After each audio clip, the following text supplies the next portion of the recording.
The stained glass windows of St. Jude's Cathedral caught the late afternoon sun, scattering rainbows across the marbled floor like blessings from heaven.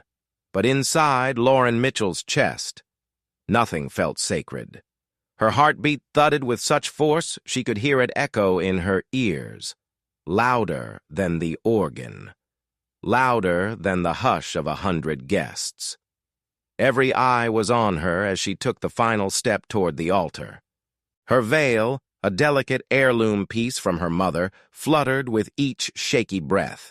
The man beside her held her hand with confidence, strong, steady, familiar. But something about his grip felt wrong, too firm, too knowing. The priest smiled warmly. "Do you, Lauren Mitchell, take this man, Brandon Hale?" The moment the name left his mouth, the world slowed. Lauren turned her head, just enough to see his face, a face she had memorized since childhood, the slight cleft in the chin, the freckle near the temple, the scar from a bike accident when he was 8. It wasn't Brandon, it was Nathan, her brother. A rush of ice flooded her limbs. Her bouquet slipped from her fingers, thudding onto the marble like a warning shot. From the pews came the first gasp, then another, then a low wave of murmurs. "That's Nathan Mitchell, isn't it?" someone whispered, loud enough to pierce the veil of ceremony. Nathan turned slowly, eyes locking with hers. There was no mistaking it. It was him, not a look-alike, not a twin, her brother. Lauren's lips parted, but no words came. Her throat tightened, her chest burned. In that instant, it felt like her entire body forgot how to breathe. She looked to her mother, Elaine, seated in the front row. Her face had gone sheet white. Her fingers clenched the edge of the pew. Her eyes weren't just shocked. They were afraid. "Nathan?" Lauren breathed. He didn't answer. Instead, he looked away. And that was when she ran. The gasp of guests turned into chaos. Shoes clacked against the stone floor. Someone called her name. A woman screamed. The organ stopped abruptly. Lauren's veil flew from her head, caught in the breeze as she burst through the cathedral doors and into the golden haze of Raleigh's evening air. Down the steps, across the gravel, the hem of her dress catching dirt and leaves. Her breath came in sobs. Her mind screamed with one question. Why? Why him? Why now? Why this lie? The sounds behind her faded into the city hum. But her thoughts wouldn't stop. She remembered every conversation with Brandon, every laugh, every kiss. And now, they felt poisoned, violated. Was it all Nathan? From the beginning? She reached the street corner, clinging to a lamppost for balance, her lungs on fire. Behind her, the church bells began to ring. But to Lauren, they sounded like sirens. Welcome to Karma Strikes, where the past wears many masks, and the people you trust most often hide the sharpest knives. Today's story begins with a vow, a secret, and a woman whose world collapses at the altar. Don't forget to like, subscribe, and turn on notifications for Karma Strikes, because what happens next will haunt you. Lauren Mitchell, 28, was raised in a quiet suburb just outside Raleigh, North Carolina, a town where porches creaked in the summer heat and secrets settled deep like the roots of the oaks that lined every street. A speech therapist by trade, Lauren had always been the calm in the room, the voice of reason, the gentle eye in any storm. But even the most composed voices tremble when the ground beneath them begins to crack. She lived her life in rhythm, orderly, safe, good. She remembered birthdays, brought casseroles to grieving neighbors, volunteered at the library. She made people feel seen, even if she often felt like a stranger to herself. Her mother, Elaine, was a retired schoolteacher, as methodical as she was tight-lipped. Her father, Rick, died when Lauren was 11 in a car crash no one spoke about, not even in whispers. The only sound that lingered from that chapter of her life was the memory of his laugh, Low, kind, warm. And then there was Nathan. Nathan, her supposed older brother. 6 years her senior, he was a shadow with a name. He joined the Coast Guard right out of high school and slipped through life like fog on the water. There, but never quite graspable. He came home for holidays, never for birthdays. Sent postcards from strange ports, never returned calls. When he did show up, he'd stand by the window, watching the yard like it might vanish. He spoke in half sentences, dodged cameras like they carried poison, and deflected personal questions with charm that didn't stick. "You still taking pictures?" he asked once, eyeing her Polaroid. "Some things are better left unrecorded." It had seemed like a quirk. Now, it felt like a confession. Elaine brushed it all off. "He's just private, Lauren. Some people wear their pain like perfume, others swallow it whole." But there were always inconsistencies. A photo album that jumped from her 3rd birthday to her 7th. A box of baby clothes with no labels. A videotape marked Christmas '97 that never played right. And always, always the sense that there was more to Nathan than met the eye. She once asked her mother if she and Nathan had any baby photos together. Elaine had paused, long enough for Lauren to notice, then smiled too tightly. "You were never much for sitting still." Then came Brandon. She met him at a regional seminar for speech therapists, polished, articulate, yet slightly guarded. He stood out by blending in, which somehow made him unforgettable. Their first conversation had been about 1970s cinema, but their first connection was something more primal. It was comfort, familiarity, safety. Or so she thought. He knew her coffee order before she said it aloud. He sent her songs she didn't know she loved. He never talked too much about himself, but listened like it was sacred. Within a month, they were inseparable. By week 6, he had moved in. By week 10, he had proposed, at Craggy Gardens, beneath the burnished sky. She remembered thinking, this must be what certainty feels like. But even then, cracks were forming. Brandon hated taking selfies, said cameras made him feel anxious. He never took calls around her. Once, when she walked in on him talking in a hushed voice, he hung up too quickly and said it was just work. He never said where he worked. His driver's license looked newer than it should have been. At the engagement party, a family friend stared at him for a beat too long before whispering, "He reminds me of someone," and then stopped when Elaine approached. When Lauren told her mother she thought Brandon looked a little like Nathan did years ago, Elaine dropped her wine glass. It shattered. She blamed her arthritis. It was all adding up, and yet, Lauren was so desperate for something real, she ignored it all. Now, back in her childhood bedroom, the silence screamed. Her wedding dress puddled around her feet like a broken promise. Her hands trembled as she picked up a photo, her and Nathan at Christmas when she was 5. He stood stiffly beside her, not touching, not smiling. There was no warmth in his eyes. Had he always been a stranger? Or worse, had everyone else known but her? One question clung to her like smoke. Who had she fallen in love with?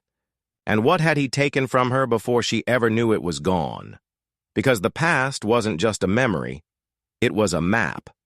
And Lauren was about to follow it, into a truth that would ruin everything. The morning after the wedding that never was, Lauren sat in the kitchen of her childhood home, staring at the steam rising from a mug of untouched tea. Elaine hovered at the stove, wordless, stiff, pretending to stir something that had already cooled. "I need answers," Lauren said, her voice hoarse. Elaine didn't turn. "I know." Lauren placed the old photo, the one from Christmas '97, on the table between them. There are no baby pictures of us together. Your wine glass shattered when I said Brandon looked like Nathan. And Nathan, he was Brandon. Elaine closed her eyes. I never wanted this for you. Lauren leaned forward. Then tell me the truth. Now. Elaine finally faced her, and what she said cracked the world further. You and Nathan weren't born to us. You came from the same hospital days apart, both abandoned. Lauren stared, her mouth dry. So we're not siblings? We never knew for sure. There was no DNA test. Rick and I adopted you both within a week. You were two tiny strangers placed in our arms. We raised you together because we thought it might be fate or necessity. Lauren stood abruptly, the chair leg scraping the floor. So you let me believe he was my brother, while he... Elaine's voice cracked. I didn't know. Not about him becoming... him. I didn't know he was Brandon. Lauren stormed out. She needed clarity, something to ground her. That night, she opened the attic again, dug deeper. In a box marked taxes, hidden beneath files, she found a manila envelope labeled Hale, N, 1992. Inside, Nathan's original intake form, handwritten notes, a hospital discharge slip from St. Mary's Medical Center. Under notes, mother refused identification, infant male found in hallway. She scanned the barcode and realized something. Her own records bore a nearly identical number. They had been logged within 36 hours of each other, and someone had penciled in a faint note, now barely legible. Sibling DNA pending, not processed. Lauren's breath hitched.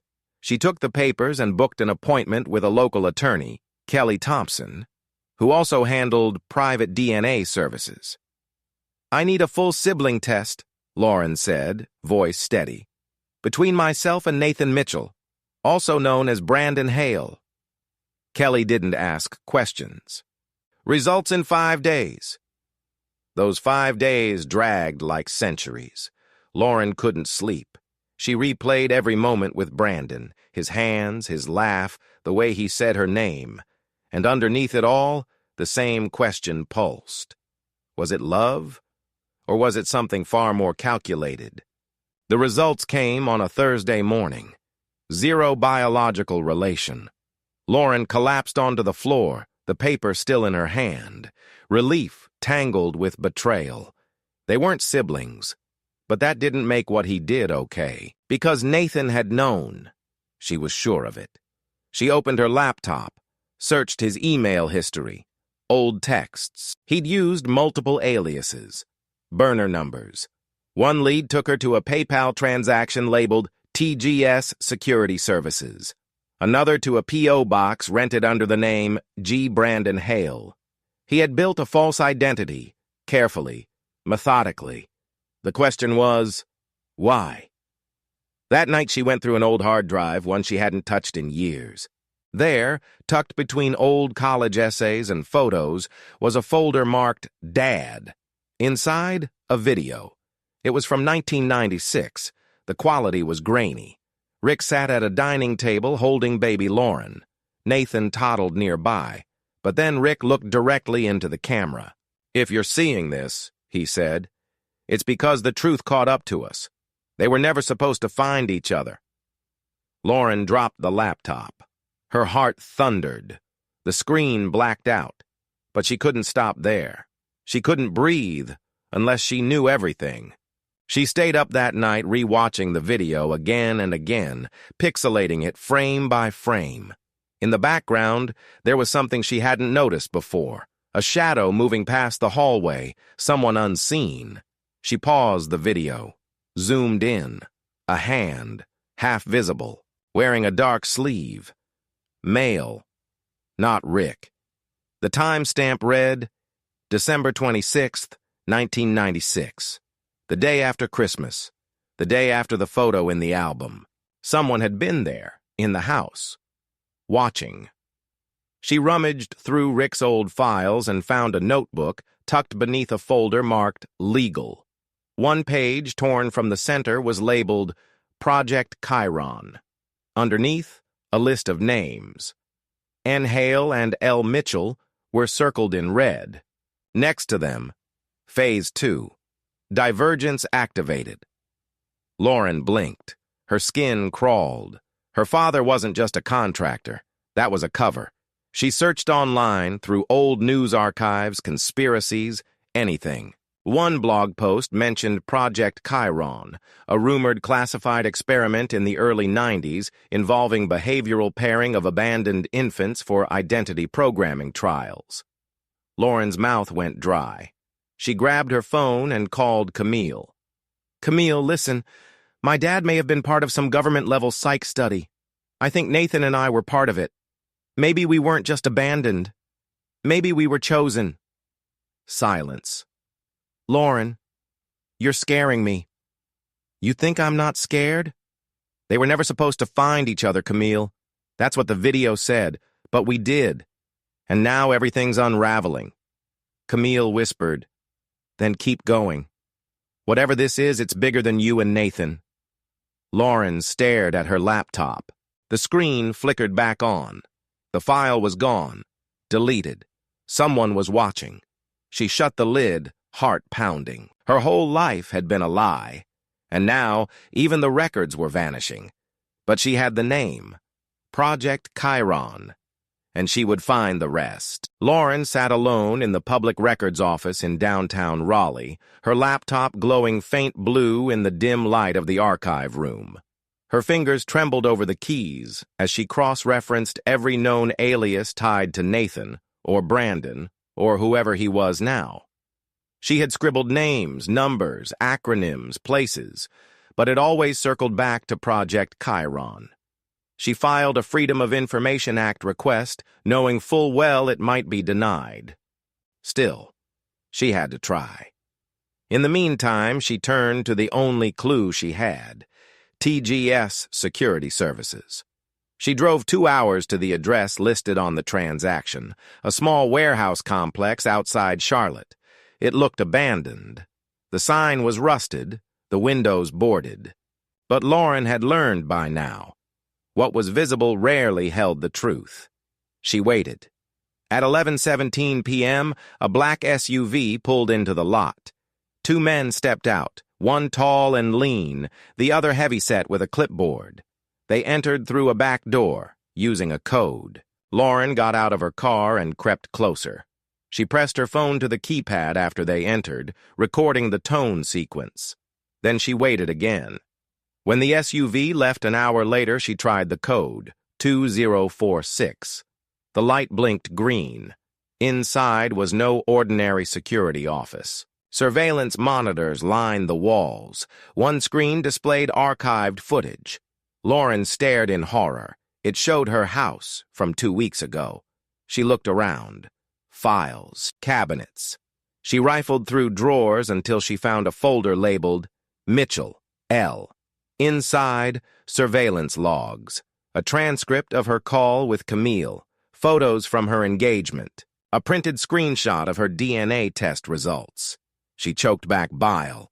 They had been watching her. Then she found the second folder, Hale, N, Brandon H. Multiple entries. Under status, unstable, phase 2 failed. Relocated, level gray, risk level, elevated. A voice behind her. "You shouldn't be here." She turned. A woman stood in the shadows, mid-40s, sleek black suit, no name badge. "Who are you?" Lauren demanded. "A mistake," the woman said, "and so are you." Before Lauren could speak, the woman stepped forward and handed her a flash drive. "If you want the truth, you'll take this and run. Don't come back here, and don't trust anyone, especially your mother." Then she vanished into the night. Lauren drove until sunrise, her hands gripping the wheel like it was the only thing keeping her tethered to reality. Back at Camille's apartment, they opened the drive. The folders were coded, but unlocked. Inside, footage from 1995-2022, dozens of subjects, all marked as part of Project Chiron. Notes described identity displacement, memory suppression, behavioral conditioning. Lauren and Nathan were in the logs. Code names L02 and N01. There were even transcripts of sessions, one dated when Lauren was 6. Subject L02 demonstrates high empathy retention despite exposure to conflicting identity frames. She scrolled faster. More logs. At least 5 other names, most marked. Terminated. She backed away. They were testing us. Camille murmured, "No, Lauren. They were building you." Lauren felt it all closing in. Her father, her mother, Nathan, the wedding. It wasn't just betrayal, it was design. Then came another revelation. One video file, Session 19B, Elaine M. Lauren clicked. The footage showed her mother, Elaine, sitting under harsh white light, hands folded. A voice off screen asked, "Is she emotionally ready to bond with the subject?" Elaine replied, "She believes she chose him." That was always the point. Lauren paused the video, heart frozen. Elaine had participated. She knew. Every moment of affection, every word of warning, scripted, curated. Camille whispered, "Lauren, your life was a social trial." Lauren clenched her fists. "Then I'll be the anomaly. I'll break the damn pattern." She printed every file, backed them to cloud drives, burned 2 copies to disk. One she gave Camille. One she placed in a safety deposit box. Then she called the only person outside the web who might help, Kelly Thompson. "I need legal protection, whistleblower status if possible, and I need to find Brandon Hale, fast." Kelly hesitated, then answered, "Come to Chicago. We'll start there." Lauren boarded the flight that night, and she wasn't just seeking answers anymore. She was preparing for war. The courtroom at Cook County buzzed with tension as Lauren stepped inside. Dressed in a simple black suit, she looked nothing like the broken bride from weeks ago. Her eyes were resolute. In her hand, a thumb drive, its contents damning, irrevocable. The gallery was packed. Journalists, former TGS employees, several anonymous figures in dark suits Lauren had never seen before. Camille sat in the front row, a silent pillar of strength, notebook on her lap. Judge Harper entered. "This hearing is now in session. Lauren Mitchell versus TGS Holdings and associated entities." Kelly Thompson rose. "Your Honor, what you're about to see is not only a breach of civil rights. It is a crime against human identity." Lauren's pulse pounded in her ears. She scanned the room, and then she saw him. Nathan. He stood at the back, unflinching. Their eyes locked. He didn't blink. The first video played, Rick Mitchell's message. They were never supposed to find each other. Gasps echoed through the room, then footage of Elaine, stone-faced under fluorescent interrogation lighting. Lauren could feel every eye turning toward her, but she didn't flinch. The evidence built. Surveillance logs, TGS documents, internal memos. One showed a line item titled, Phase 3 Activation Protocol. Then came a clip Lauren hadn't submitted. Security footage from the TGS warehouse. She froze. On screen, Nathan, injecting something into a locked file cabinet. A woman screamed off camera. Lauren turned to Kelly. "That's new. I never saw that." Kelly's brows furrowed. "Neither did I." A whispered realization chilled her. Someone on the inside wanted this revealed. Next, testimony. A former TGS technician described biometric pairing experiments. A therapist testified how memory suppression was tested on infants, Lauren and Nathan included. Then Lauren herself took the stand. "My name is Lauren Mitchell. For 30 years, I loved someone who was built to deceive me. I was placed in a fabricated reality, my emotions recorded, my choices influenced. They weren't watching me. They were directing me." She pointed at the projection, the Project Chiron logo. "Not anymore." Camille squeezed her hand as she stepped down. Kelly rose again. Your Honor, we request Brandon Hale be brought forward for questioning. The bailiff moved, but Nathan was gone. Chaos broke loose backstage. Security scrambled. Alarms blared. Camille was separated from Lauren. Reporters shouted. A plainclothes FBI agent grabbed Lauren by the arm. "You need to come with us." Down a corridor. Into a secure room. Metal walls. Silence. 5 minutes passed. Then Nathan was brought in. He sat across from her, cuffed but calm. "I told you," he said softly. "It doesn't end here." Lauren stared. "You injected something in the file room. What was it?" "A key," he said, "or a virus. Depends who uses it." Lauren clenched her fists. "You're still playing games." Nathan leaned in. "They used me just like they used you. You think I wanted this? Falling for you wasn't part of their script. It broke me." Tears pooled in Lauren's eyes. "You broke me." Nathan smiled sadly. "Maybe that's how we win." An agent entered. "We've intercepted communications. Phase 3 was triggered 48 hours ago, but something's gone wrong." Lauren stood. "What does that mean?" The agent handed her a file, Phase 3 schematic. It showed pairs Alpha, Beta, and Delta. Subjects already compromised. All locations, U.S. cities. "This wasn't about you and Nathan," the agent said. "You two were prototypes. Phase 3 is the full deployment." Lauren's breath caught. She turned to Nathan. "Can we stop it?" He looked at her. Truly looked. Like Brandon once did. "I don't know. But we can try." The agent nodded. "Then we'll need both of you." Lauren and Nathan sat in silence in the black SUV as it sped toward Chicago's South Loop.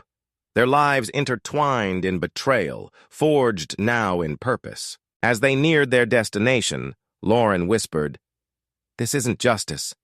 It's survival." Nathan murmured, "Karma doesn't rush, but it never misses." And outside the window, the skyline glowed, a city unaware that its fate now rested in the hands of two broken souls, bound by truth, by blood, by design. Lauren stood beneath the flickering overhead light of an underground operations center in D.C. The hum of servers blended with the sound of her own breath. All around her, agents moved like shadows, chasing threads of a conspiracy that once held her life captive. Monitors displayed maps, cities linked by invisible ties of manipulation. Each dot was a name, a life, a story rewritten. She hadn't slept in days. Neither had Nathan. And yet, there was clarity. When you have nothing left to lose, you finally see what's worth saving. A voice rang out. "Delta pair in Detroit deactivated. San Francisco reports anomalies in behavioral patterns. Alpha unit in Seattle. Neutralized." Lauren closed her eyes. Nathan murmured beside her, "They're cleaning house, erasing mistakes." She whispered back, "Then let's leave them nothing to erase." 1 week later, she stood before the Senate Subcommittee on Identity Ethics. The room was colder than she expected. Sharper, the kind of cold that doesn't chill your skin, but your soul. Lauren spoke without notes. No script, no filters. "What does it mean to be human?" she began. "When your memories aren't yours, your love wasn't real, and your family was fabricated in a lab." Every word landed like thunder. Project Chiron didn't just alter lives. It stole choices. It stole truth. Her testimony was broadcast live. Millions watched. Some cried, some doubted, but none looked away. The world cracked open. The headlines were seismic. Whistleblower bride unmasks U.S. identity experiment. TGS executives face criminal charges. Congress moves to outlaw neural conditioning. Camille became a national advocate. Kelly Thompson's firm expanded overnight. Survivors stepped forward. A fund was created. An institute founded. The Mitchell Institute for Identity Ethics. And then came the final reveal. a dormant trust, hidden under shell corporations tied to Rick Mitchell. The sole beneficiary, L02, Lauren. Her father had left behind a detonator wrapped in dollar signs. With it, she would fund not just retribution, but renewal. Nathan vanished. No one saw him leave. No one heard a word. Only Lauren received the note. We were both designed to deceive.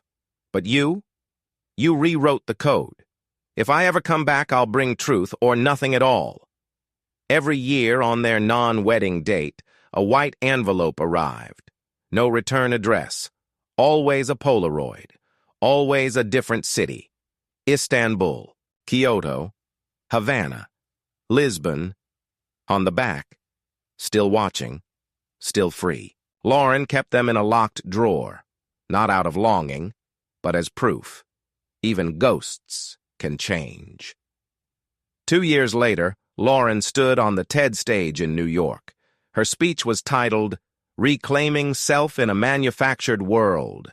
She spoke of lies, of freedom, of memory, and choice.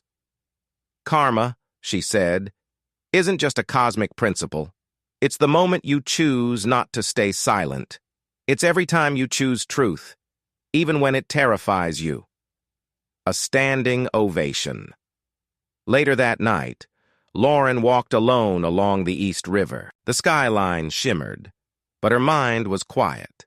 She pulled out a final envelope. This Polaroid showed the skyline of Reykjavik. Written on the back, no more watching, now living. She smiled, and for the first time, let it go. The photo, the pain, the past. She was done being someone's subject, someone's story. She was her own author now. And that's how karma struck, proving no one escapes justice. And that is how karma strikes down, to prove that no one can escape justice.